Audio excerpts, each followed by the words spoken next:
Good morning, good afternoon, good evening, wherever you are. Thank you for joining us today for Future Space Leaders Liftoff event. I'm Clay Morey, Vice President, Global Sales at Blue Origin and Chair of the Future Space Leaders Foundation. I'm honored to be your host today, and we're so glad that you've joined us. We've got a great program of distinguished guests lined up for you today, so let's get going. But I'd like to take a brief moment first to discuss why we're here today. The Future Space Leaders Foundation is an all-volunteer, STEM-focused nonprofit dedicated to advancing the next generation of American space and satellite industry professionals. We provide grants to young professionals to present papers at space conferences throughout the world. And throughout the years, we've raised over $300,000 to support 46 grants for undergraduate students, graduate students, and young professionals. Net proceeds of this event go directly to supporting the mission of the Future Space Leaders Foundation to support graduate students and young professionals in advancing their careers in this important field. And of course, today's event would not be possible without our sponsors and their dedication to providing young people with these important opportunities. I'd like to start by thanking Advanced Space, Blue Origin, Lockheed Martin, and our media partner, Space Intel Report, for their help in underwriting this event.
Ever since I was 5 years old, that's when Neil Armstrong stepped onto the surface of the moon. I've been passionate about space, rockets, rocket engines, space travel. The problem, of course, is the space travel. It's just so expensive. And so we need to figure out how to lower the cost, and the incredible opportunity is reusability. Von Braun said, after the lunar landing, I have learned to use the word impossible with great caution.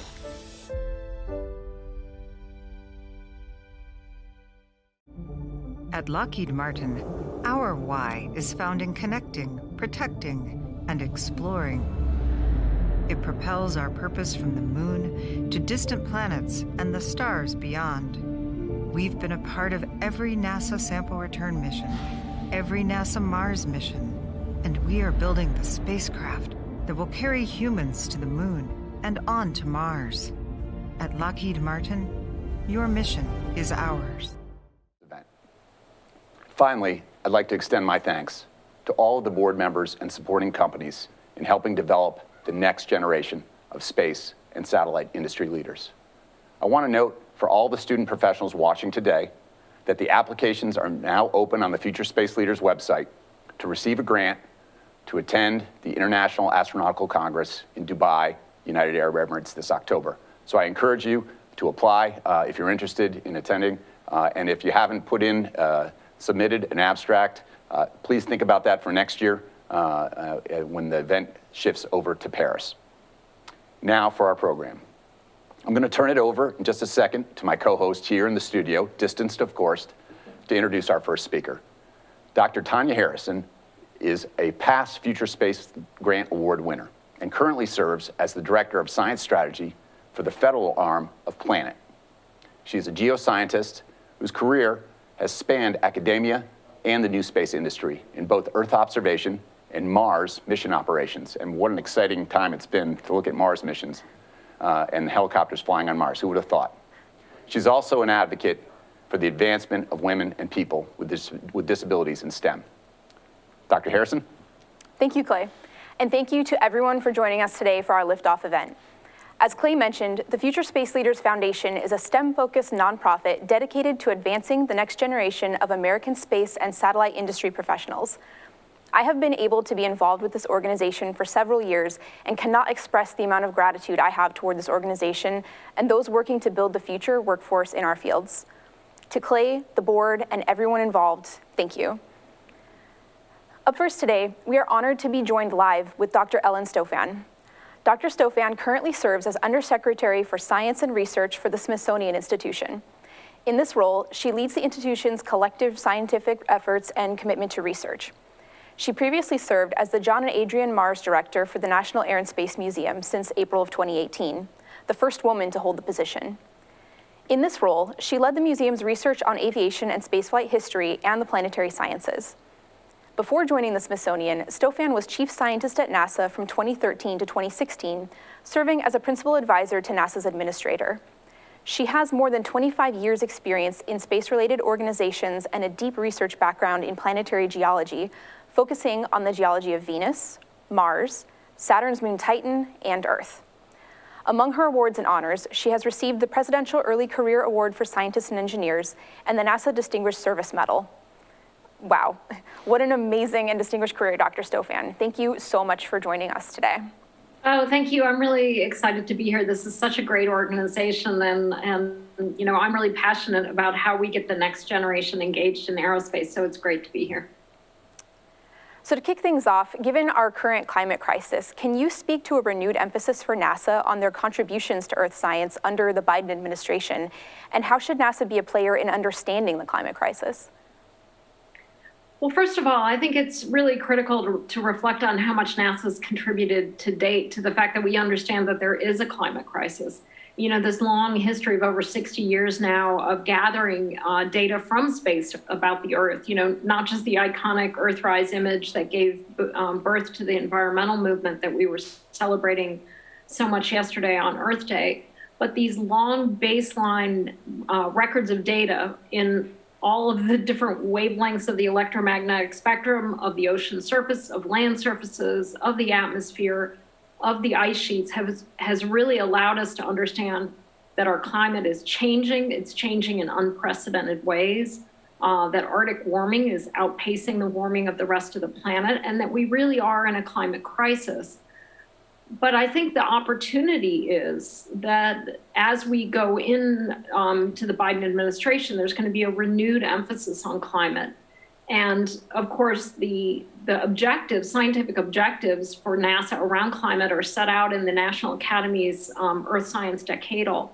And I think what a lot of us, and certainly what appears to be the case, is there's going to be really a jump starting of what are the measurements we're not making, how can we move forward at a more rapid pace in measuring our climate, measuring what's happening here on Earth, but even farther, how do we take that scientific data and turn it into actionable information for people who've got to decide, you know, the sea level is rising, what am I going to do about it? How are farmers going to choose more resilient crops as the weather is changing? So really trying to use the data, not just to understand climate change, but to make us more resilient to the effects of it that are going to happen, frankly, no matter what we do at this point, because we've already put so much greenhouse gases into the atmosphere. Absolutely, and it's critical for us to be able to show just how much NASA has contributed in this regard. So thank you for that summary. It's really outstanding when you start to realize how much farmers are using Earth observation data. Decision makers, when they're doing land use planning, are using Earth observation data. These data are really critical to everyday decisions. And there's been this real revolution that I think we're really going to see jump-started in the next 4 years of, again, how do we make that data, how do we get it into the hands of people in a usable form, not just for scientists, but again, for policymakers and decision makers. Absolutely. So now if we turn our attention beyond Earth, what NASA's most famous for, what other areas should NASA be focusing on for science and exploration? Well, Tanya, I think you and I are probably really biased in this area, but one of the most exciting things that I think is happening right now is how much progress and how close we are to really answering this fundamental question of, are we alone? And the fact that we know where to go, we know sort of getting closer of what to measure, is incredibly exciting. So why are we, that's why we're on Mars. That's why we have this amazing little helicopter flying around on Mars, because we know that Mars is one of the most likely places in our solar system that life evolved. And so how are we going to go and gather that evidence? And how exciting is that to say, fossils that we find someday, hopefully broken up by some future Mars astronauts listening today, they're going to find this evidence of past life on Mars and be able to say, does it have RNA? Does it have DNA? What can it tell us about the fundamentals of how life, not just on Earth, our one crazy data point that we have, but how can we use multiple data points of life around our solar system to understand more about the fundamental nature of life itself? We know we want to go into the oceans under the ice on Europa, under the ice on Enceladus. We want to go to Titan, which we're going to with Dragonfly coming up.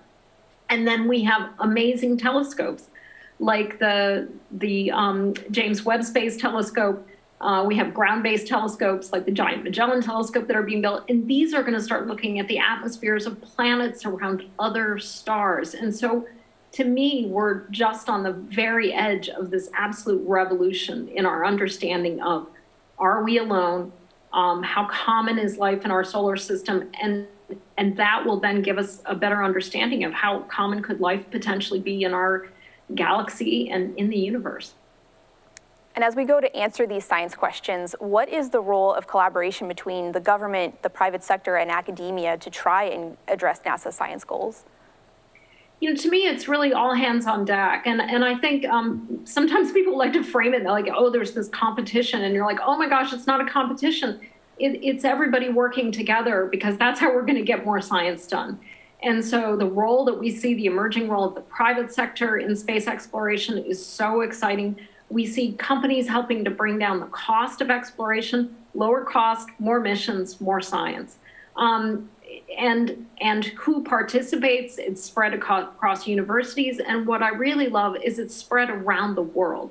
The best minds aren't all located in one country. And so for a long time now, we have great collaborations with scientists from countries around the world, and now citizen scientists from around the world, all helping in this big scientific endeavor. And as we get massive amounts of data back from these missions, that's what we need. And so it's really about partnerships, it's about collaboration, and it's really exciting.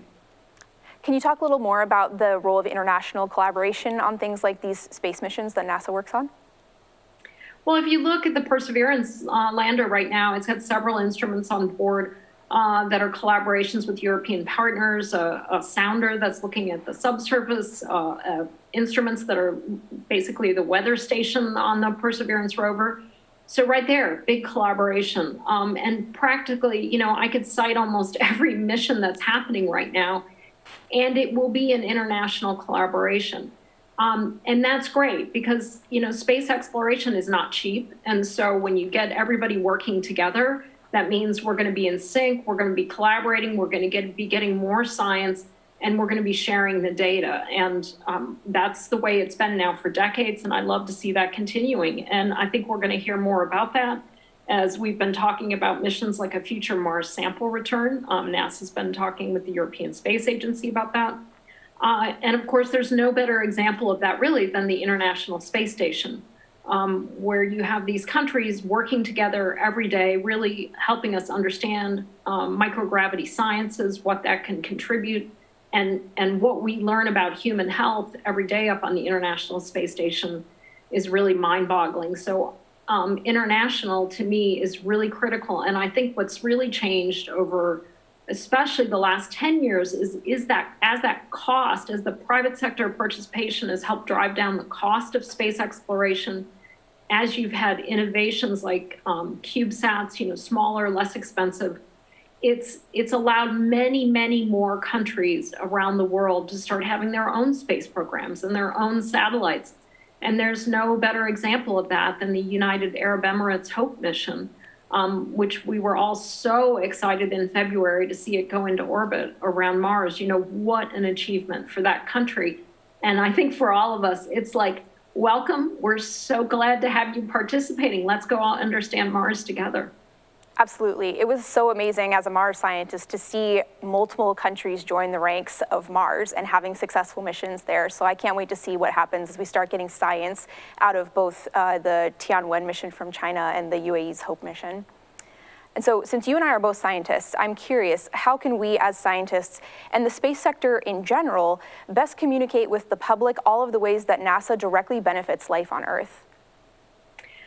Well, this is something we can't do enough because I just don't think people realize NASA has this great, has these great documents they put out every year on spin-offs. They have this great site about NASA in your life, how everything from the insulation in your house to your ski boots has NASA technology in it. And so understanding that the work we do in space, first of all, I always like to tell people, remember, we spend that money here on Earth. We don't launch it into space. We're investing in the economy. These are good jobs. They're high technology jobs. We're pushing technology. And as you push technology and the harder you push technology, the more the spin-offs and the benefits return to our economy. And so to me, investing in space exploration is an investment in the US economy. And that's, again, been borne out time and time again. And, from everything, everybody I know, Senator Nelson in his confirmation hearing and was doing what I'm doing right now, the technology that's in our cell phones, the technology we carry around us. And it was one of the things we're really excited as we renovated the National Air and Space Museum. We're going to have a gallery where we really help people to understand, the space program touches your life. In almost everything that you do right now, from the GPS that helps you find where you're going, to the cameras in your cell phone, to the medical technology, to a lot of medical technologies that help support us. And so I think it's really on all of us to help be better storytellers, to tell these really impactful stories that space exploration really does benefit all of us. I can't wait to see that exhibit when the museum reopens, when the rest of the world reopens. So the last question for you before we let you leave today is, what are you most excited about in space exploration in this coming decade? To me, I think the most exciting thing we're seeing is getting humans out beyond low Earth orbit. I think for people like me who strongly believe that it's going to take humans on Mars breaking open a lot of rocks to really definitively answer this question of, did life evolve beyond Earth? Seeing us get ready to send humans back to the moon and then on to Mars, which I think we're finally going to see in the coming decade, is just incredibly exciting. And I think, again, the benefits that come back to Earth as we try to do something really hard, like sending humans to Mars, is really going to come back and benefit all of us. And we're going to get really great science along the way, because when we send humans further into space, they're going out into a radiation environment. We're going to have to learn how to make humans more resilient to us. Again, that benefits human health back here on Earth. And so this idea of pushing beyond Earth and getting the science that benefits us in so many ways, not to mention this whole oh yeah, we've actually discovered life, evidence for life on another planet. Really incredible, really looking forward to it. Fantastic. Over to you, Clay. Thank you, Dr. Stofan, and thank you, Dr. Harrison, for a great interview. I'm pleased to introduce Stephen Rahm, joining us live from Colorado. Stephen is a past Future Space Grant Award winner, and he currently works at Lockheed Martin Space as a systems engineer and the commercialization lead in advanced programs. He aspires to create a future where humanity has established a sustainable presence and a vibrant economy on the moon, harnessing deep space resources to improve life on Earth and propel us farther into the solar system. Stephen, thank you for joining us. I'll let you introduce our second panelist of the day. Welcome, Senator Hickenlooper, and thank you for joining us today. My name is Stephen Rahm. I'm a Future Space Leader alumni and a systems engineer at Lockheed Martin Space, based here right in our own Littleton, Colorado. As a native Colorado citizen and a CU space buff, it'd be an understatement to say that I'm excited to interview you today about your vision for the space industry and moving forward. So with that being said, thank you for joining us. Of course, nice to be with you, Steve.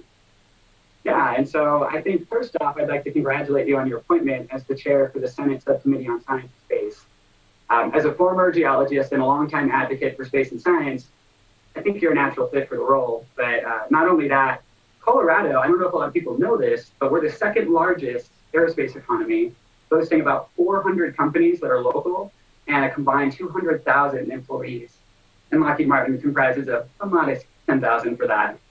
So with all of that being said, what was your reaction to this appointment and what challenges do you plan to tackle first in this new role? Well, I was thrilled with the appointment. It was the number one thing I could hope for would be to chair that subcommittee, especially at this moment in time where there has been so much disdain for science in many parts of America, in many parts of our government. And I think this is the time to use the leverage of the COVID-19 pandemic, where people recognize the importance of science, and push that into all other aspects of science. So aerospace and all of space is a huge component of that. I had dinner last night with Mark Kelly, who's another freshman senator, along with myself. He's been to space 4 times. For several years, he was in charge of, he managed all the astronauts.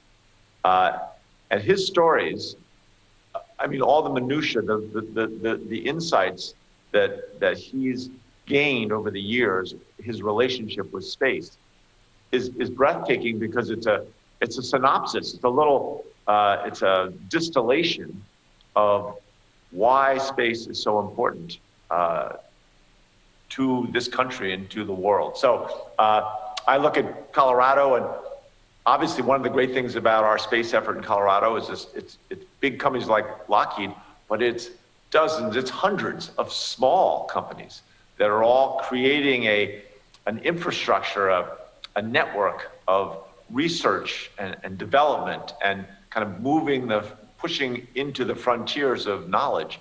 It's so exciting. So I don't know, what can I say? I could not be happier with this chair.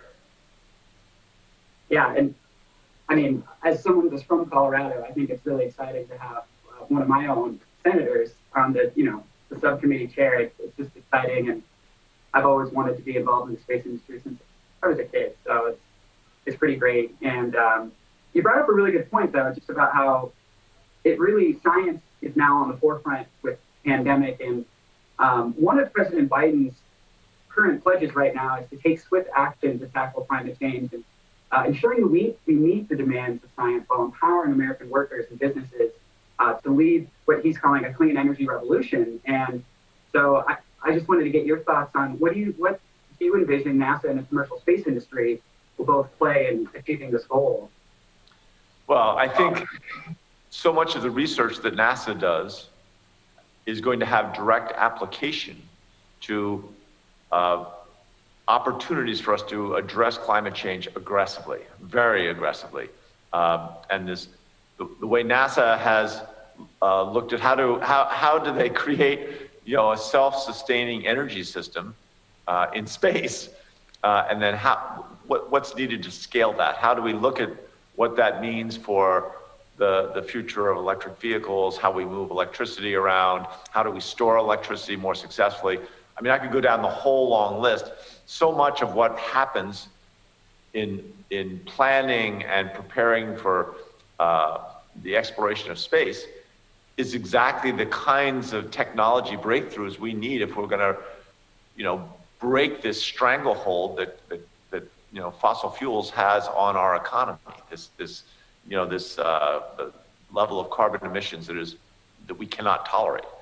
So anyway, I think there's going to be a huge part of the research that is in NASA right now is going to find a lot of broad overlap with our climate change research, and also I think the other thing that we forget about space is it is so inspirational to young people. And one thing we've really got to recognize: how do we get more fourth and fifth and sixth graders excited about their natural curiosity and recognize that science is just that sense of, here I am as a person, and I look out around me at the world and try to understand it and see opportunities where I can make a better future. That's science. And almost every kid has that. How do we ignite that, that potential energy and get more kids when they go into seventh grade? If you haven't gotten them kind of interested in science at that point, the chances of you getting a scientist go down, and even getting someone who understands a lot about science. And especially women, kids of color, kids from low-income communities and neighborhoods, the more we can ignite their passion, or their curiosity first, ultimately their passion around science, the higher the probability is that they're going to have great job choices and better lives. So I think space is inspirational in terms of what are the kinds of things that fifth graders and sixth graders latch onto, and seeing this, seeing the landing on Mars, and seeing that little helicopter go up there. I can't tell you how many young people see that and they're going to say, I'm going into school tomorrow. I can't wait to see what we're going to talk about. I couldn't have said it better myself. That helicopter footage was it's just incredible to think that there is a drone that's being piloted remotely on a different planet from Earth. And I don't think there's, my girlfriend's nieces, they always ask me every time I see them about space, because like you said, it gets people excited. They're like, are there aliens on the moon? Are there aliens on Mars? And they're asking questions though, and every time something exciting happens, and it gets public attention, I think it excites and energizes the next generation, which is really important, not only for the aerospace industry, but all of those STEM roles really, I think, go to building a better coalition, a better workforce, just across the entire infrastructure that the United States has. And so I think it's really powerful, and it's really exciting to hear that you're as passionate about it as I am. And so you brought up the red planet, you brought up Mars, and so I have to ask, do you still see Mars as a horizon goal after establishing a sustainable lunar presence on the moon? Or in your opinion, do you think Mars might become a higher priority in the next couple of years? It's hard for me to, I don't have enough information to give you an accurate assessment. Again, my natural inclination is to be more ambitious and more, optimistic that we can make these kind of big investments and look at, getting a real foothold on a place like Mars. That said, it will require all kinds of innovations we haven't had yet. And an ability to, solve some of those vexing problems that still limit our capacity to dream big about space. But every time we've had those limitations before, suddenly we begin to figure out ways to address those issues. And I think that, extended space travel, which has certain, biological issues for human beings, whether we like it or not, that's one of those things I suspect we'll be able to figure out. And certainly as we go back and forth to the moon, we are learning more every time. I didn't know, I was unaware that Mark Kelly has a twin brother who's also an astronaut. And they look at, in great detail, how their biology changes when one of them has been in space for a long time. And there changes. It's an interesting, it's a fascinating realm of science. It truly is. And so many of the spin-offs that come from our investment in human space exploration and robotic space exploration in general have so many applications to improve lives back on Earth. All the same technologies that, like you mentioned earlier, that are needed to sustain humans for long durations are the same technologies I think that are going to help fight climate change and lead that clean energy revolution. Things like smaller batteries, more efficient solar generation, everything that you need to make smaller to get into space can be used back here to kind of lead that revolution. And so there's a lot of great technology that's being developed and invested in by NASA. And I was curious if there is a specific technology that kind of resonates with you that you see might play a big role as we move forward in, fighting climate change, or if there's anything on your radar that you're particularly excited about. There are a number of things. Again, I think our ability to store energy and how do we react, how do we get that energy back when we need it? I still feel that our systems of batteries, I think 25 years from now, we're going to look back and think, oh my God, those are so primitive. I feel from various sources that we are on the edge of innovation. We just got another 5 or 10 years of hard work to go. I'm also interested in some of and this is way out on the edge, but these small nuclear generation little mini plants that have the potential to be very lightweight. They use their own waste. In other words, you don't have the problem of storing the radioactive waste for centuries. That kind of thing that seems so far off and unreachable. One thing we've learned for sure is that we don't know enough to make those assessments on a firm basis. Knowledge and innovation have a way of having acceleration periods that can be very, very rapid. And all of a sudden, look what happened with the Human Genome Project. For years, they did the Human Genome Project and nothing really happened. And then all of a sudden, in the space of about 4 years, they figure out how they're going to splice genes and do genetic code. It's incredible. Just it happens so fast. You work on something, you work. You follow these little breaks and these little opportunities, and then all of a sudden the doors open and off you go. Exactly. It just, looking at all the developments that are happening, it really does feel like we're kind of living in the realm right between when science fiction becomes reality when it comes to human space exploration. And I do agree that we're really on the precipice of something really exciting. And so with that being said, I do think we're getting close to the end of the time that we have together. Unfortunately, I could talk to you about this forever, and I wish we had more time. But I did want to just kind of leave you with an open-ended question at the end. Is there anything else you'd want to say to inspire, aspiring future space leaders out there that might be part of the next alumni class? And just this new generation of STEM, what would you want to leave them with? Sure.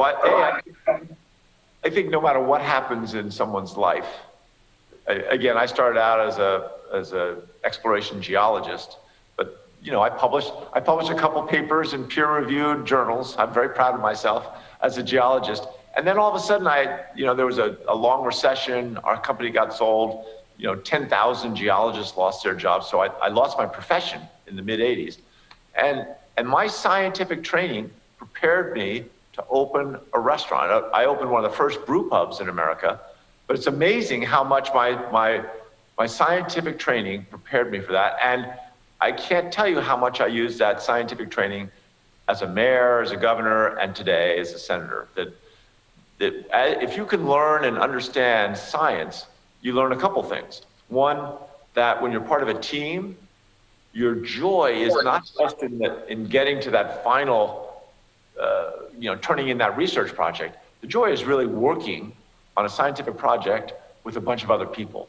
And science is so great. It's as good, I think it's as good as sports, as a soccer team or a football team or a baseball team. Every bit as good as at teaching people how to work together, and the joy of helping someone else, of really giving of yourself and helping them succeed. So I think if I was going to say one thing, we need to get more kids to understand and experience that joy, and realize that studying science doesn't mean you're a scientist the rest of your life. For many people, they will become a scientist, and we certainly need more scientists.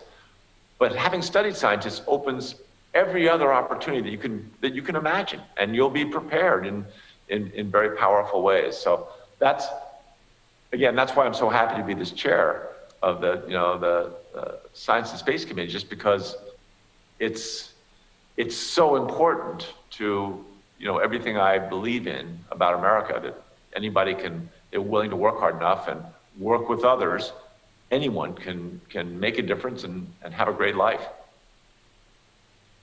Absolutely. Well, thank you so much. I'm very excited to see what you're able to accomplish as the chair, and I think that there's a lot of exciting things on the horizon. Myself and on behalf of the Future Space Leaders Foundation, truly appreciate you and your time today, sitting down and having this conversation with me. It's been exciting, and it's great. You bet. Stephen, it's been my pleasure. So congratulations to you as well, and I look forward to great things from you. Yes. All right, thanks. All right, thank you. At Lockheed Martin, our why is found in connecting, protecting, and exploring. It propels our purpose from the moon to distant planets and the stars beyond. We've been a part of every NASA sample return mission, every NASA Mars mission, and we are building the spacecraft that will carry humans to the moon and on to Mars. At Lockheed Martin, your mission is ours. And thank you, Lockheed Martin, for helping to sponsor this event today. Well, Senator Hickenlooper and Stephen, that was a great conversation. We're appreciative to you both for making the time to be with us today. It's now my pleasure to introduce Connor Duggan. Connor is another past Future Space Grant Award winner. He currently serves as the Manager of Government Relations at First Mode, an engineering services company revolutionizing the design, engineering, and production of technology for industries on and off the planet. He has policy and economic development experience at the local, state, and federal levels, doing business, government, and technology with the intersection between the three. Connor earned a BS in political science from Santa Clara University, where he became passionate about the role of science and technology policy in fostering global peace, progress, and prosperity. Connor was able to sit down with Representative Don Beyer from Virginia. Let's take a look at this interview now. Good morning. My name is Connor Duggan. I'm the Government Relations Manager at First Mode and part of the most recent Future Space Leaders class. I'm here with Congressman Don Beyer, Congressman from Virginia's 8th District, and he is also the chair of the Space Subcommittee. Good morning, Congressman. Good morning, Connor. Thanks for the invitation to be on with you. Yeah, of course. Thank you. We are here as part of the Future Space Leaders Liftoff event, coming to you virtual this year, as with everything else during the COVID era. So with that, Congressman, if you'd like to introduce yourself and just a little bit of your background and some of what excites you about your work on the Space Subcommittee. Yeah, so I am a career automobile dealer who have been sort of a science nerd all my life. I was an economics major, but I had enough physics courses to be a physics minor and realized just too late that I should have been a physics major. And wanted to be a theoretical physicist until I decided I wasn't smart enough, so I became a politician instead. And now I've served, this is my 7th year on the Science Committee, and the first year chairing the Space Subcommittee, which I'm very excited about because there's so much good stuff happening in the world of space and aeronautics right now. I can certainly relate there a bit. I was a political science student myself and kind of tripped and fell into an astronomy and astrobiology class towards the end of my undergrad, but was too late to switch majors at that point. So I guess somehow I still made it here to be with you, so I'll count myself fortunate. So for my first question here is something that I actually can't really relate to myself, but I hope to maybe glean some of the experiences from you. Where were you during the first moon landing on July 20th, 1969? I was working in a car dealership in Washington, D.C. The summer between sort of sophomore and junior year, I think. And it was, like everyone, I remember Kennedy's assassination better than I do the moon landing. And I remember 9/11 even better, but it was probably 3rd or 4th in terms of memorability. And hovering around the television set with my 5 brothers and sisters and my parents. And just incredibly exciting to think that mankind could actually get off of this planet and onto the moon. Well, I'm certainly jealous. I think I've seen a number of space achievements myself, and probably more rocket launches than I can count, but never a human launch for me. So that's probably the one I'm looking forward to. But in terms of your work and just general knowledge of America's space program, what do you think America's next Apollo 11 moment will be? I think an intermediate moment will be when we once again set foot on the moon, and when we put women on the moon for the first time. It's been a long time, I'm sure since before you were born, that we last got out of low Earth orbit and with human beings. And so it'll be really fun and important to go back to the moon. But I think the next big Apollo moment is to be when we put human beings on Mars, men and women. And that's going to be in our lifetimes. I had a bumper sticker on my car that said Mars 2033 until it fell off because it was on there so long. But we're coming. And right now, as you know, NASA is trying to refigure its timetable. That moon in 2024 may not be plausible, but if it's not plausible, what is? And then how does that affect the overall Mars timeline? But I'm determined to stay young and healthy enough to see that happen, because that's going to be the next great human step towards the stars. Definitely. Yeah, I think if there's something I'm looking forward to over the next decade, seeing the first man or woman land on the moon in my lifetime, it sounds incredibly exciting. What are your priorities for the Space Subcommittee during the 117th Congress? We have so many different things that we're excited about, but I think probably number one has to be the sustainability of the NASA budget. As Congress, we're not doing the science, we're just providing the money and some of the direction. We're not going to be able to get right back to 1969, but if you look at it in constant dollars, NASA's budget is half of what it was in 1969 when we went to the moon.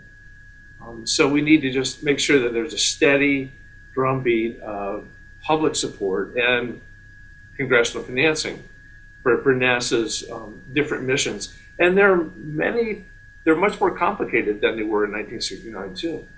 We have the primary responsibility at NASA to gauge what's happening with climate change all over the world. I just got off a call with folks that were using NASA technology to determine IEDs in Afghanistan, which is pretty amazing.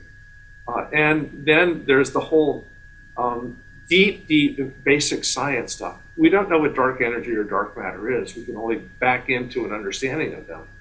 But when we launch the James Webb later this year, and W first eventually, we're going to understand so much more about the basic foundations of our whole universe, which I think is really, really going to be important. Hard to know exactly how it affects our lives, but it always does. And then, so the astronomy pieces are really a big part of it.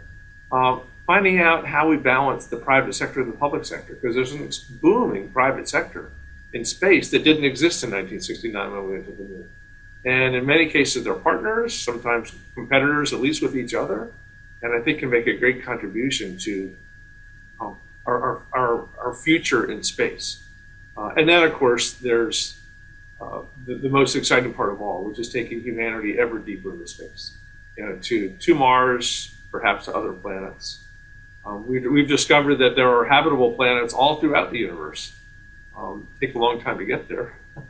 One of the things we're doing in parallel is we have this wonderful fusion energy caucus in Congress, which is primarily there in order to see if we can't make fusion energy happen faster than it would happen otherwise, by a real governmental focus on it, because it's the holy grail of climate change. No need for fossil fuels when you can get enough energy to power all of mankind from seawater.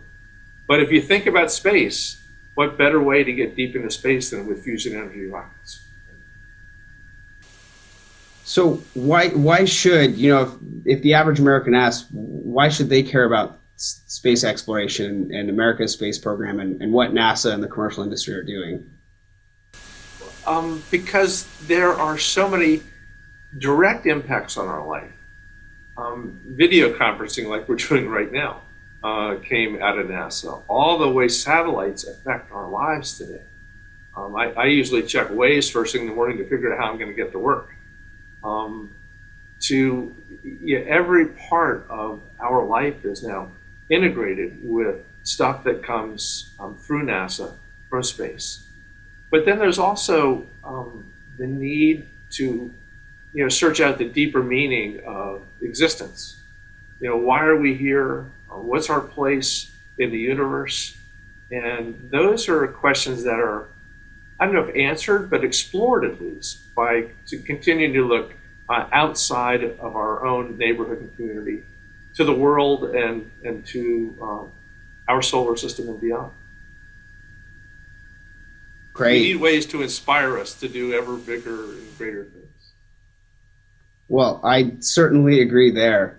Taking it back to the moon for a moment, why do you think the moon is important to American interests?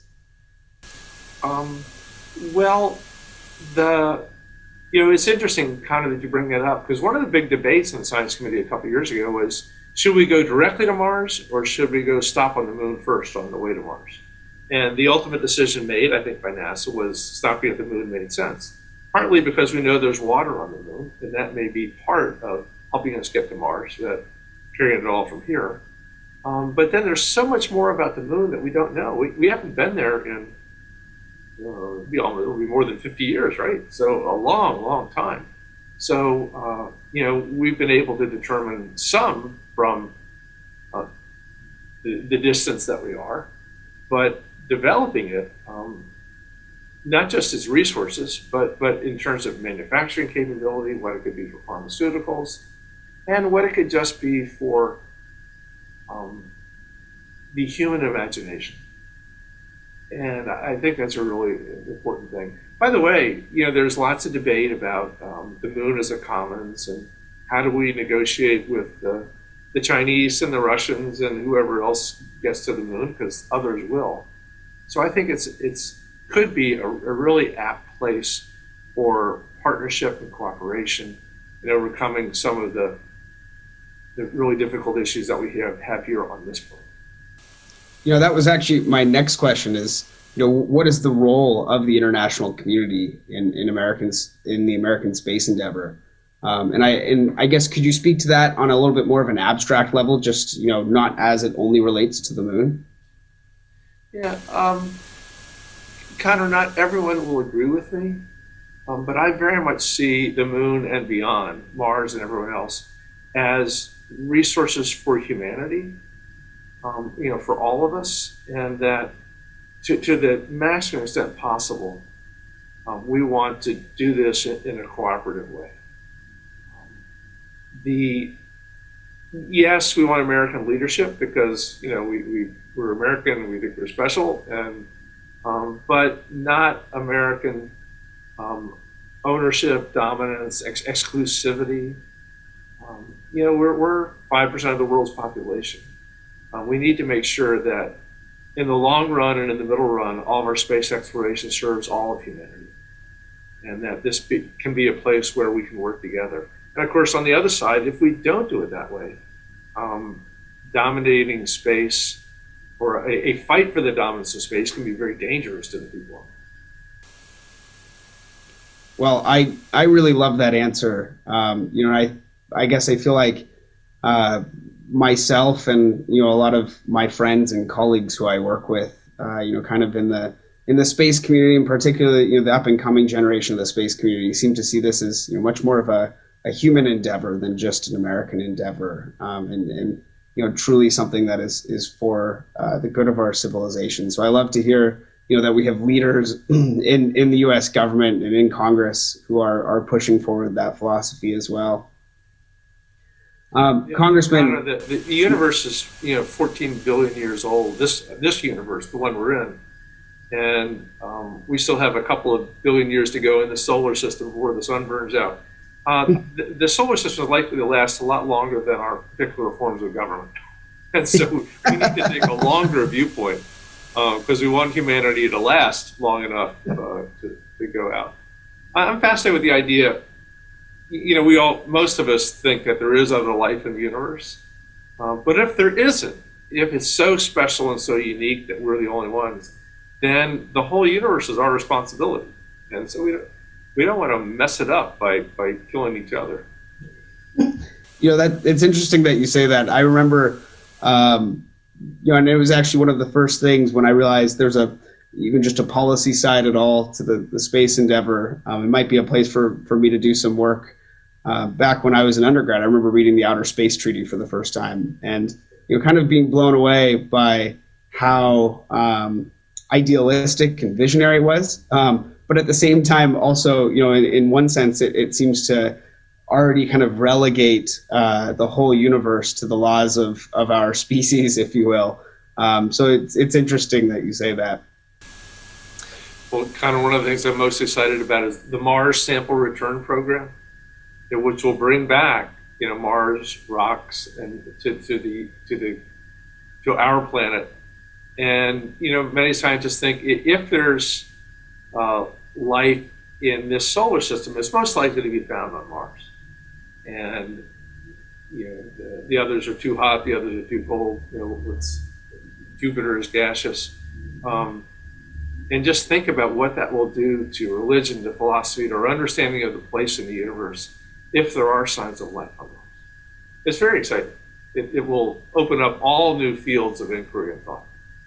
So I take it you were able to catch the Mars Perseverance lander just a few weeks ago. Oh, absolutely. It's so exciting. Have you been able to hear any of the audio clips that the rover has been sending back? I have not heard them. I was too busy trying to decode the inside of that parachute. Yeah, I was very impressed that people got it. I didn't even take an attempt at that myself. I think I let the internet do it for me. But the sounds are definitely very cool. I think if I'm not mistaken, it's the first time we've truly heard noise or ambient noise from another planetary body, which is pretty incredible. So, Congressman, I kind of pick up, and there's this rift in the space community, which I'm sure you're aware of, and I'm sure you've heard this during various hearings, but there seems to be a Mars faction versus a Moon faction. So do you count yourself as one of those sides, or it kind of sounds like you're for both of these goals? No, I wouldn't. If I had to take a side, forced at gunpoint, I'd take the Mars side. But I don't think you need to, because I think the Moon is an integral part of the Mars perspective. We're going to do both. So I have to ask then as well, there's another rift often in the space community between Star Wars and Star Trek. And you said you're kind of a geek by heart here. So I have to ask myself, or I have to ask you this question. Do you pick a side there, or do you have a different favorite science fiction? Well, my Interstellar. That would be my pick among the three, but definitely Star Trek over Star Wars. I mean, Star Wars there's no science there at all. Star Trek, Gene Roddenberry made the good effort to explore different ideas, and Star Wars is just an archetype tossed into space. A little bit of Dune. Well, I certainly agree there, and I'm actually really happy to hear you said Interstellar. That's actually my favorite as well, and I have a poster on my wall just about 10 feet away from that movie. Yeah, Congressman, you spoke a little earlier about NASA's role and the general space endeavor's ability to help humanity take better care of this planet. Could you speak a bit more to exactly how the space agency and just generally American priorities as it relates to using space and space technology for taking better care of our planet?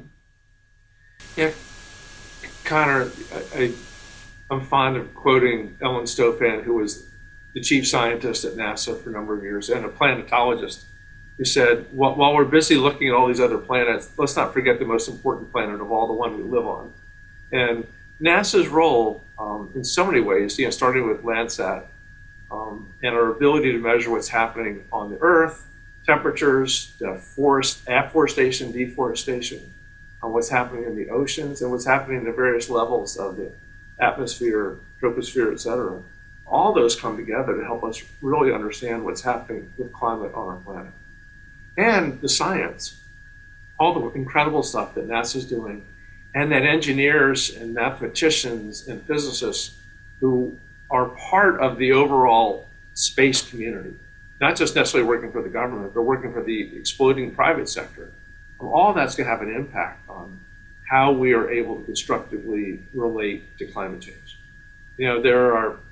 I got with a couple of wonderful congressional friends, co-chair a task force on climate change that came out with about 30 different separate bills. And this is separate from the select committee on climate. Everything from air capture to seawater carbon capture to the different ways of using the soil and using forestry. All of these come together as part of a larger scientific experiment that NASA is central to. The overflow from one area to another is immense, which is very cool. Everything's connected.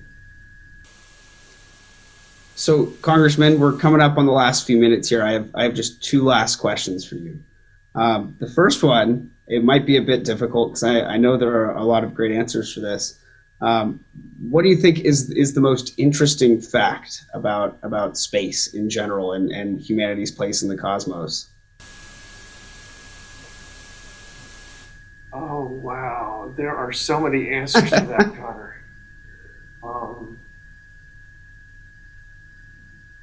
This is going to be a little obscure, but why?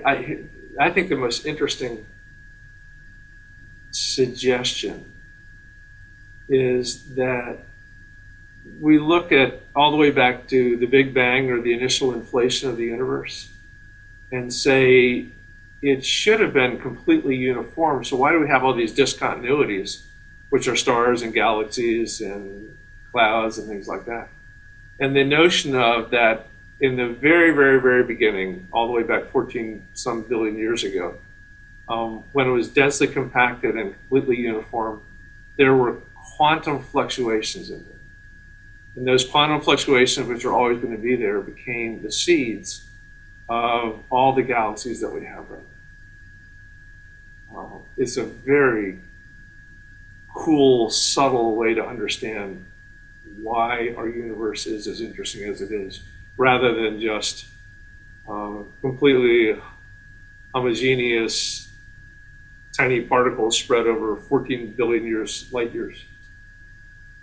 It's quite poetic, and I got to tell you, I could have been watching a segment of Cosmos there, Congressman. You really know your stuff here, and you can certainly romanticize about it well. Well, it is romantic. It very much is. I have no disagreements there. So the last question, Congressman, do you have any advice for young professionals interested in supporting America's space program? Yes. Enjoy it. Love your math, your science, and your literature and your humanities. I think the more you read, the more you're exposed to, the better the scientist, the better the engineer you're going to be. And we're going to need you. I don't think you ever have to worry about a job. Every industry I know that's STEM related is hungry for people to do AI or to do cybersecurity or to get us into space or to fix aeronautics. So you don't have to worry about going into unnecessary, unneeded fields. But I would get the broadest possible education because all the cool ideas tend to be from someplace else that you import into your field. Well, thank you, Congressman. I think that's all the time that we have this morning. I really appreciate you joining us. First thing in the morning out there on the East Coast, and I think perhaps before morning out here on the West Coast. It's still dark out here, but I really appreciate the time this morning. This was a great conversation, and I really enjoyed it, and I think our audience across the space industry and young professionals in America and worldwide will really enjoy it as well. So thank you very much. Connor, thanks for all your really thoughtful questions. I really appreciate it. And thanks for Thank you, getting me up early. Congressman. Thank you. Ever since I was 5 years old, that's when Neil Armstrong stepped onto the surface of the moon. I've been passionate about space, rockets, rocket engines, space travel. The problem, of course, is the space travel. It's just so expensive. And so we need to figure out how to lower the cost, and the incredible opportunity is reusability.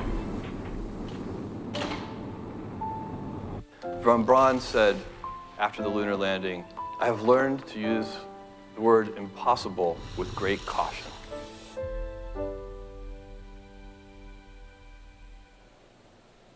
Welcome back. Thank you to Blue Origin for being one of our sponsors today. And thank you to Connor and to Senator Hickenlooper for joining us. That was a tape segment, but I really appreciate that, the exchange that they had there, and hopefully we learned some things from that.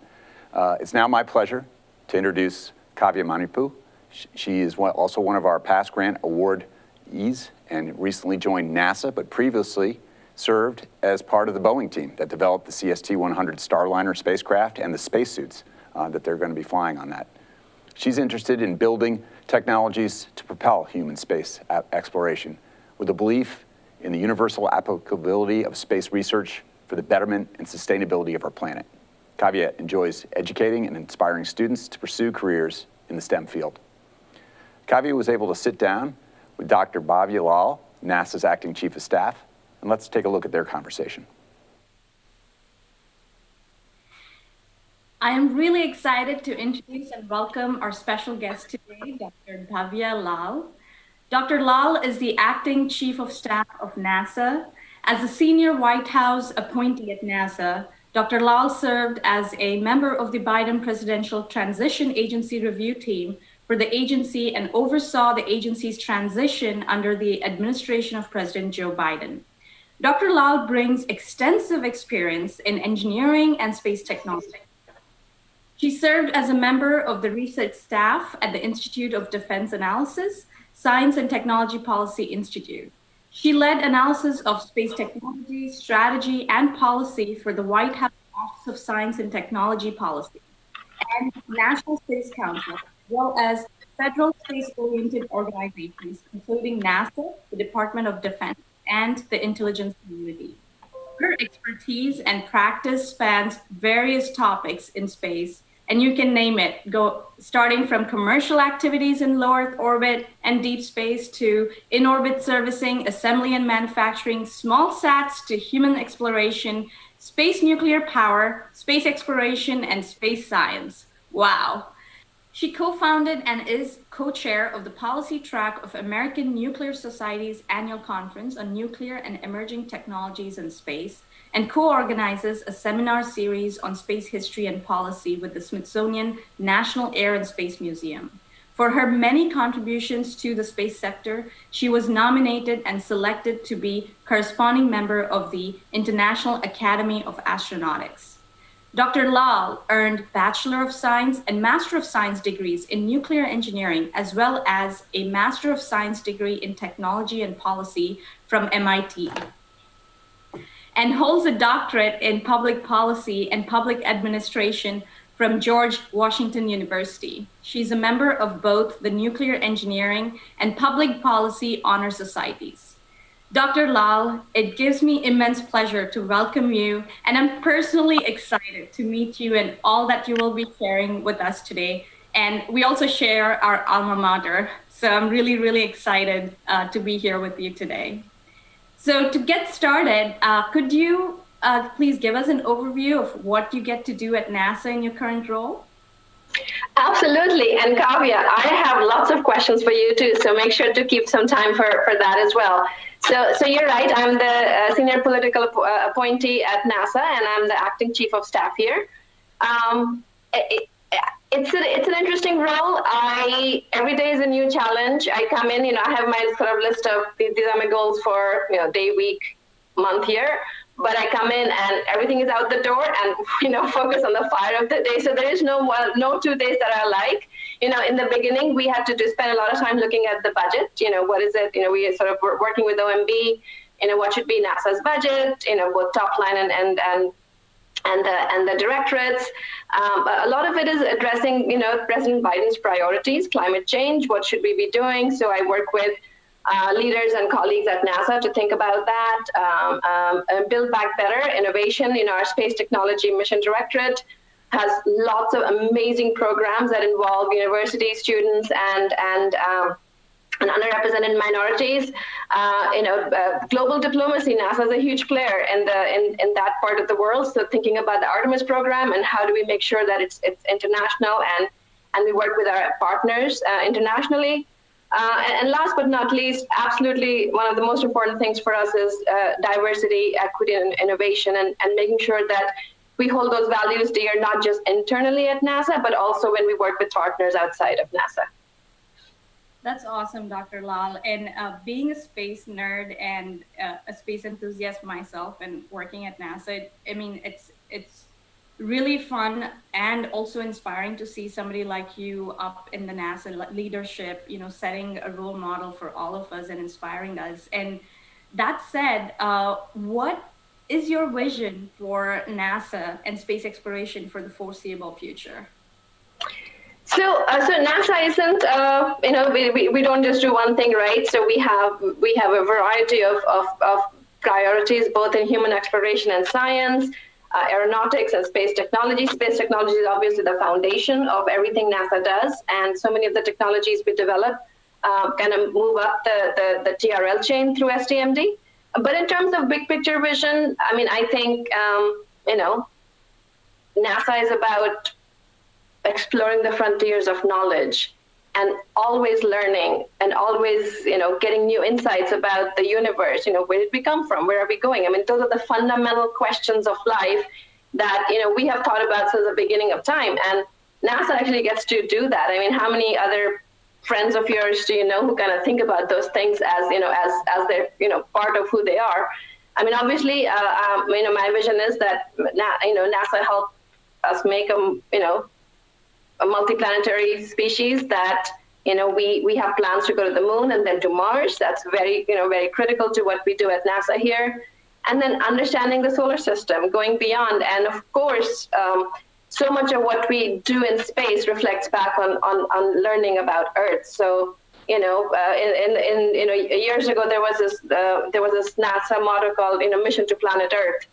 So much of what we do in space kind of helps us understand who we are, our biosphere. So those are important things that, the kind of part of what I vision for NASA going forward. And Dr. Lal, I should say this, it's 7:30 a.m. here, and just talking to somebody who's so passionate about space and, shares the same passion. It's really lovely that we're actually getting to chat. So I have another question for you. You talked about your vision for NASA for the foreseeable future. In your current role, what do you see as your top 3 missions for the agency, at least for the next 4 years?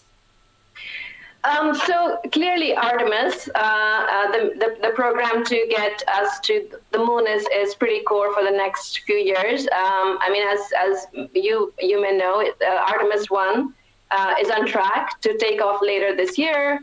And it's just incredibly exciting for me that, we've always been, we've obviously been to the moon before, but today, 60% of the people who lived weren't alive when we last went to the moon.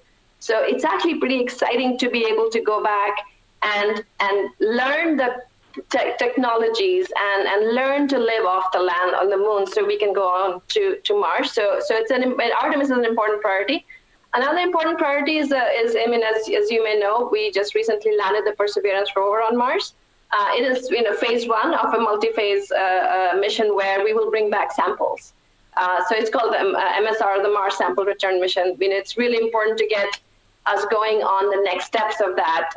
It's basically going to help us demonstrate the first round trip mission to another planet, land heavier spacecraft on the Martian surface, do things like, advanced precision landing, because Perseverance will collect Martian samples and put them in these thin tubes. The next spacecraft has to actually go find those tubes and then, take off from Mars and then come back. These are extraordinary technical challenges that we're excited to take on together with our partners in Europe. And so we are jointly studying campaign timelines that would launch the retriever lander and the Earth return orbiter as early as 2026, with the samples coming back in 2031. Another mission that's kind of close to my heart, sort of the follow-on to my 3D printed Hubble here, the James Webb Telescope. It's expected to launch later this year and will be NASA's next premier space science observatory. I don't know how much you know about Webb, but it will sort of seek light from the first luminous objects that formed in the early universe and observe the evolution of galaxies and birth of stellar systems. I mean, just saying those words gets me so excited about, how far we have come since the early days of the space age. Right now, we are going to be able to look back 13.5 billion years to study a wide range of astrophysical phenomena. So I'm excited about that. The last one, I mean, I can keep going all day. I mean, there's so many exciting missions at NASA, but I guess one more I would showcase is the X-57 Maxwell, which is the agency's first all-electric experimental aircraft, and X-Planes as we call it. This test flight will demonstrate that distributed electric propulsion can make planes quieter, more efficient, and more environmentally friendly. While, obviously competitiveness is such an important goal for us, it opens up markets for new American companies. Actually, electric propulsion is remarkable. I mean, it provides 5 to 10 times reduction in greenhouse gas emissions, and a technology path for aircraft to eliminate 100 low-lead AV gases, which is, as you may know, the leading contributor of current lead environmental emissions. The X-57 will be battery powered. It can run off renewable-based electricity, making clear the environmental and economic advantages. I mean, all of these that I'm talking about are visionary technologies, and they can totally revolutionize air travel as we know it. Revolutionize. It's really exciting times to be in, in this current generation, and even for, young professionals like us to be participating and be instrumental in such missions. Actually, you bring up a great point in your last mission that you're excited about, and great segue into my next question.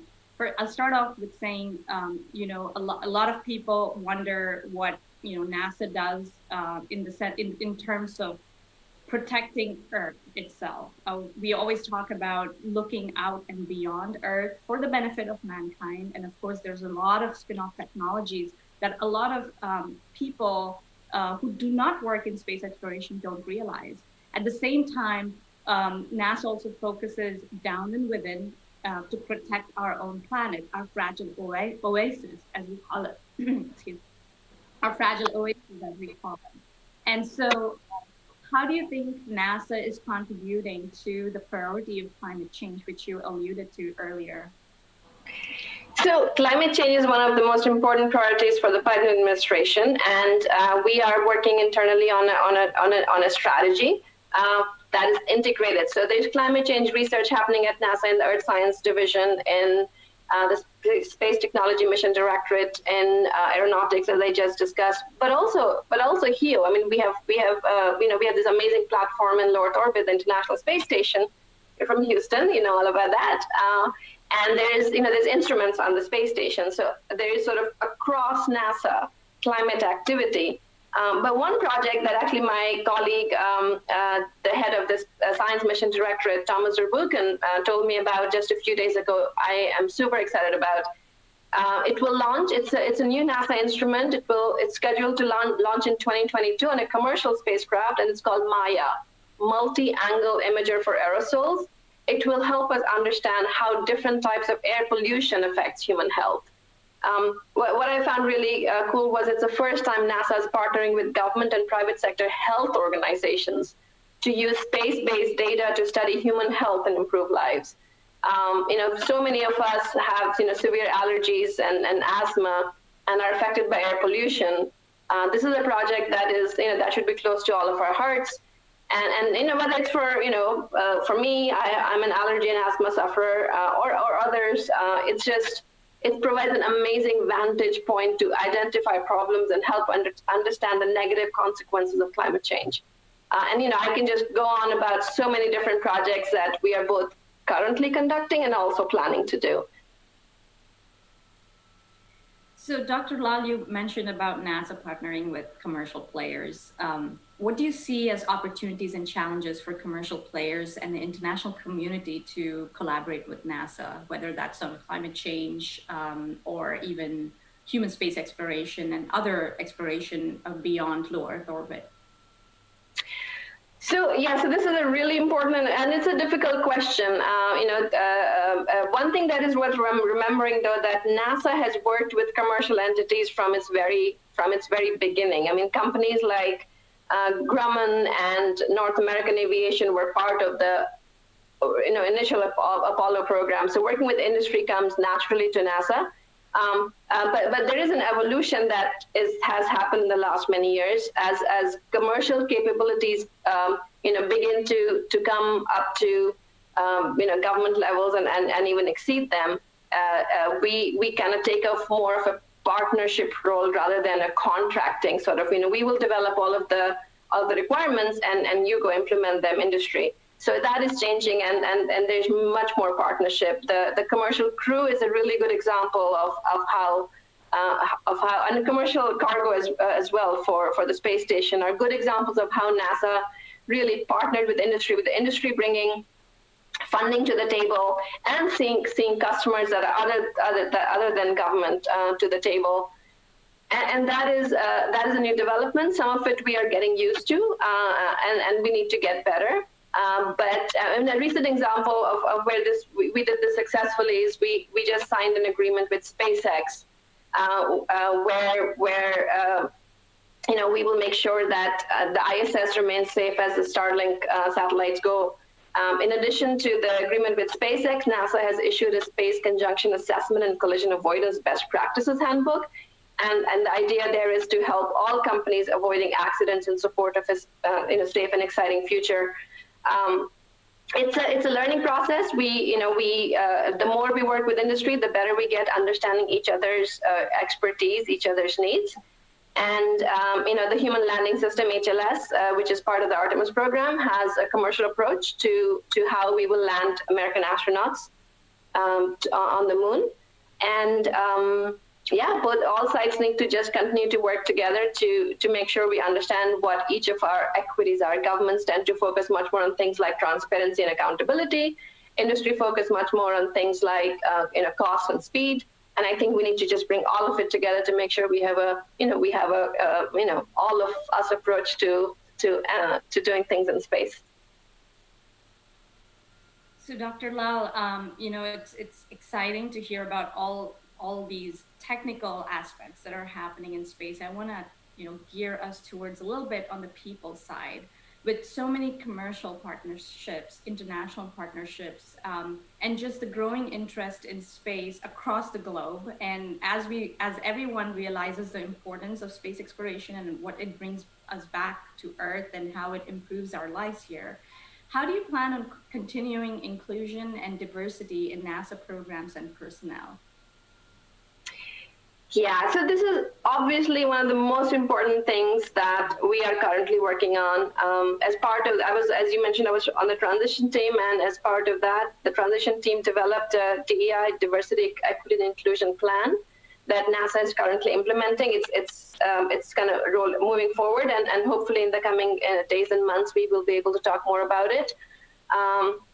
And in Acting Administrator Steve Jerzik charged NASA's Office of Diversity and Equal Opportunity, ODO, to lead the implementation, not just of the transition team activities, but also the January 26th executive order on combating racism and xenophobia, and to help ensure NASA takes all possible steps to reasonably prevent and to promptly correct any unlawful discrimination.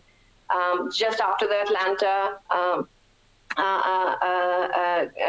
gun violence, we also, had discussions internally on how do we make sure that our employees stay, not just any overt or implicit discrimination, but also feel comfortable in working with not just internally and with our external partners.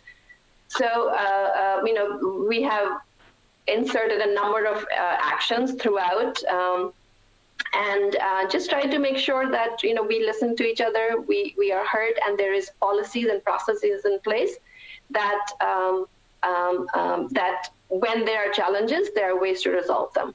But in the coming months, we will be able to speak more to the specific action plan that we are rolling out. And Dr. Lal, I have, I can probably keep asking you a lot of questions. I probably have 2 more that I would like to ask you. I'll keep the last one until the end. Before that, just a quick, from your, as a child, let me reframe that. When you look back from where you are today, what are some of the challenges and lessons learned that you would like to share with us, and how those lessons you've learned, you have applied and got you where you are? Great question. Since a very early age, my parents kind of drilled into me the value of hard work, and over time, that lesson has been reinforced. My former mentor my former boss, Mike Lewis, had a mentor, Mike Yaramovich, who told me, I guess that makes him my grand mentor, who told me, the best way to, it's all about being at the right place at the right time, but how do you engineer that? And what he said that kind of stuck with me was, when you're everywhere all the time, you will be at the right place at the right time. And I think what he was trying to say was, just work hard, just kind of keep your head down and get things done and things. Again, some of what we receive in life is really, it's a lot of it is just luck, but chance favors a prepared mind. So that's something I think about. Another kind of lesson, and it's kind of related, and this is a book I want to recommend. So there's a Cornell professor called Randy Pausch who passed away, and he wrote a book called The Last Lecture. And basically, at Cornell, there is this tradition that they ask professors, if this was the last lecture you would give, what would you tell your students? And when Randy Pausch was asked to do that lecture, turns out that he was just diagnosed with very advanced pancreatic cancer. So it actually was his last lecture. So it's and then it turned into a book, and highly recommend it. And one of the lessons that kind of I remember is what he called the Friday night solution. So somebody asked him, "Hey, Professor Pausch, you got your tenure so quickly. How did you do that?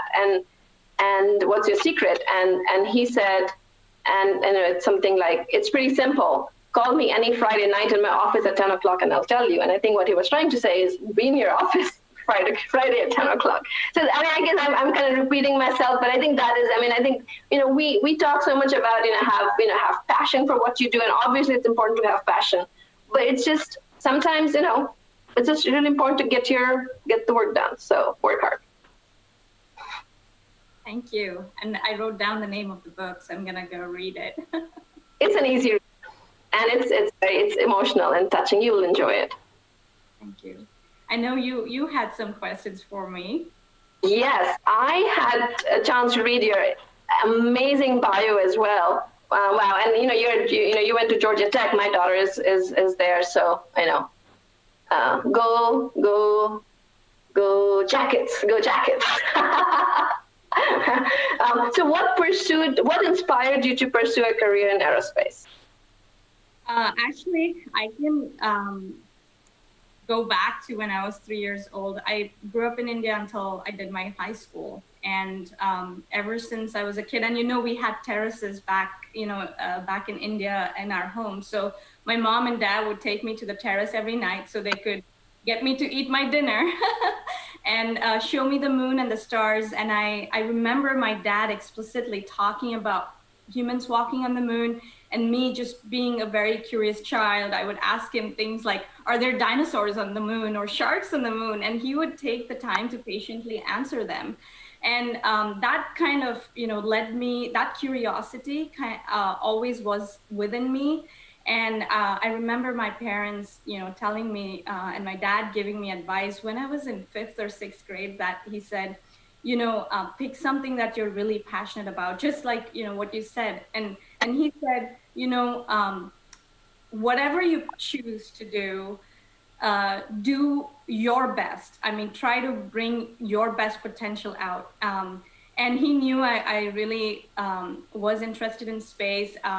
And we would watch National Geographic together, Discovery Channel. We had a small black and white TV actually when I was a kid. So that interest just kept growing. And I think it's also a cultural thing back in India that STEM education is very important. So that was pretty much instilled in me all through my school years. And then my dad actually, he used to work in India as a bank manager, had a great job, but he took the initiative to move to the US so I could fulfill my dream of working at NASA. That was the main reason he wanted to just move and give that opportunity for me and my sister actually.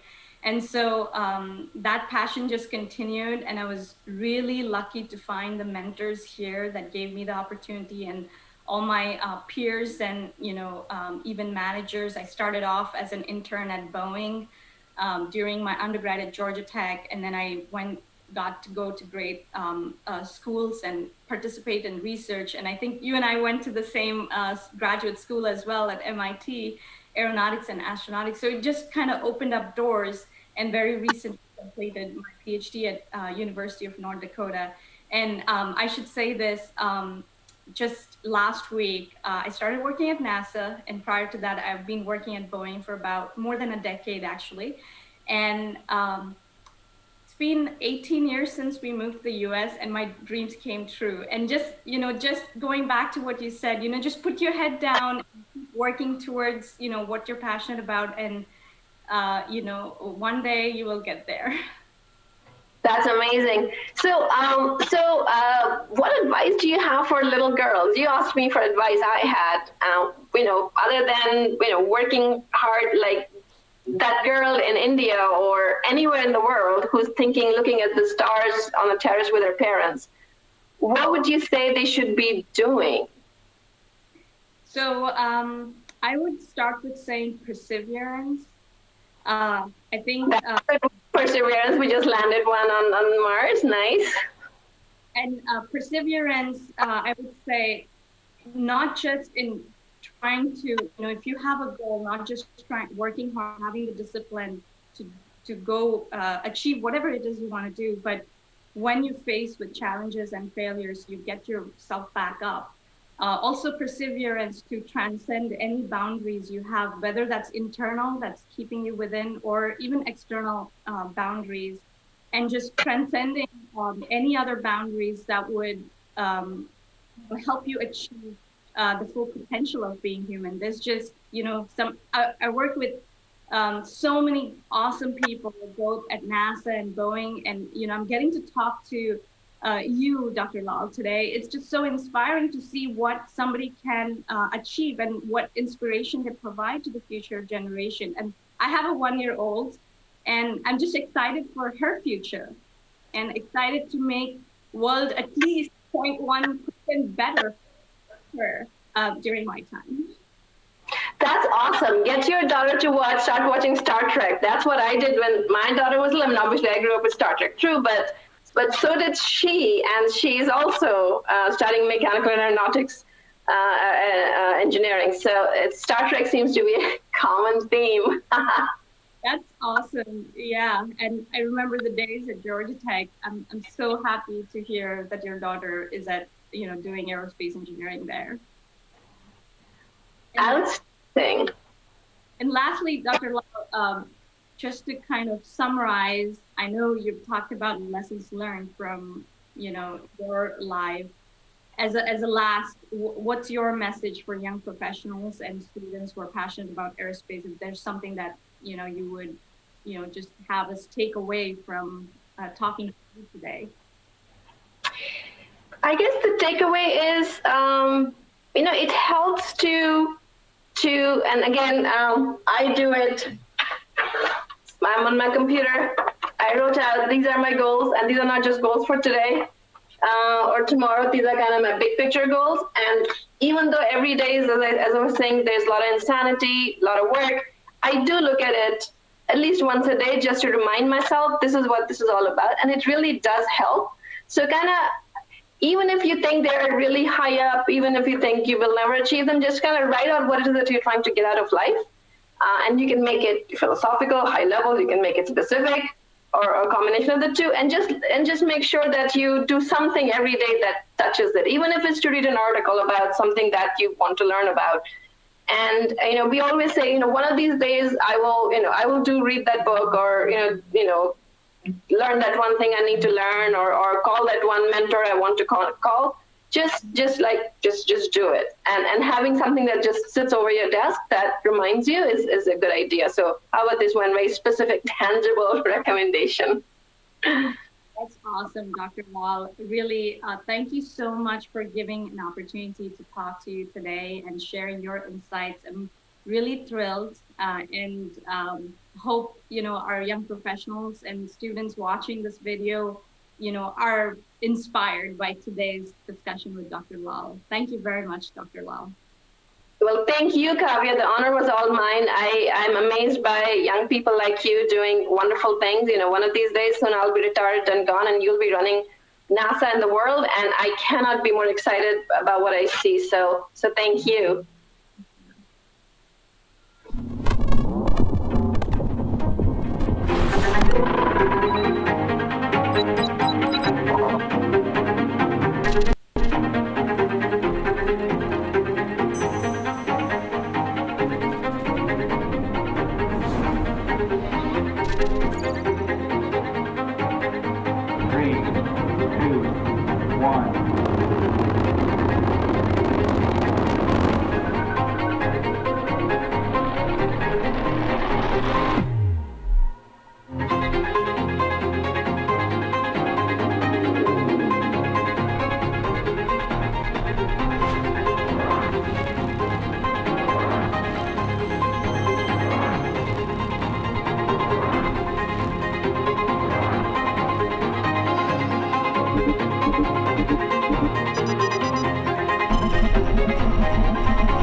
Thank you to Brad Cheatham and his team at Advanced Space for helping sponsor us today. Brad is the vice chair of the Future Space Leaders Foundation. I couldn't do it without him. So thank you, Brad, and appreciate your support of the organization. So let me just say, wow. I want to thank everybody for joining us today. This was an amazing event. We had a fantastic set of panelists from NASA and from the government, able to give you some insight into where we're heading in space. So I want to thank everyone and all the folks that tuned in, the panelists, the fellows, for spending time with us today. And special thank you to Dr. Tanya Harrison. Tanya, appreciate you joining me today in the studio. Oh, great. Thank you so much. This was a fantastic opportunity. Finally, we wouldn't be out here without the support of our volunteers and our board members. I'd like to thank Yasmin Allman, who's Executive Secretary of the Future Space Leader Foundation. She helps pull this whole thing together. While not on camera, she's really the brains and the work behind the organization in getting this thing done. We all believe deeply in the work we're doing. So if you're interested in getting involved in Future Space Leaders, please go to our website or reach out to us. It's futurespaceleaders.org. And please stay tuned for updates on our next event. We're going to be hosting the Future Space Conference this summer. Still unclear if it's going to be live or virtual, but maybe a hybrid event. But please stay in touch with us and visit our media and follow us on social media. Thanks again for joining, and have a great rest of the day. At Lockheed Martin, our why is found in connecting, protecting, and exploring. It propels our purpose from the moon to distant planets and the stars beyond. We've been a part of every NASA sample return mission, every NASA Mars mission, And we are building the spacecraft that will carry humans to the moon and on to Mars. At Lockheed Martin, your mission is ours. Ever since I was 5 years old, that's when Neil Armstrong stepped onto the surface of the moon. I've been passionate about space, rockets, rocket engines, space travel. The problem, of course, is space travel. It's just so expensive. And so we need to figure out how to lower the cost, and the incredible opportunity is reusability. Von Braun said after the lunar landing, "I have learned to use the word impossible with great caution."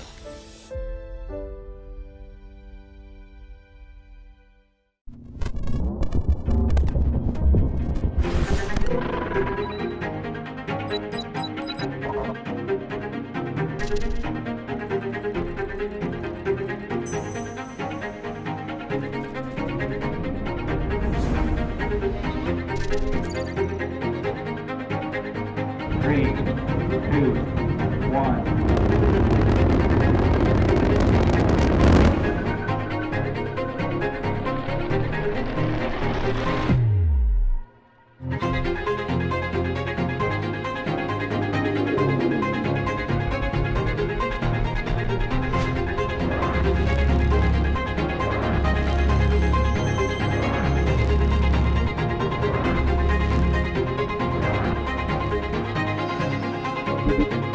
Thank you.